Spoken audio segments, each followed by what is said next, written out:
Lambing ang buntis. Gusto magpahimas sa tiyan. Ayan. Pahimas ka na?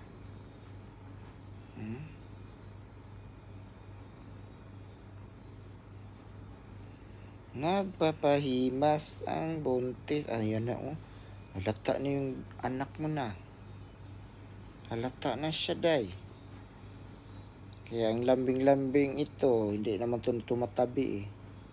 Ngayon lang, simula ng buntis. Halata na yung anak mo oh. Nandito na sa baba oh.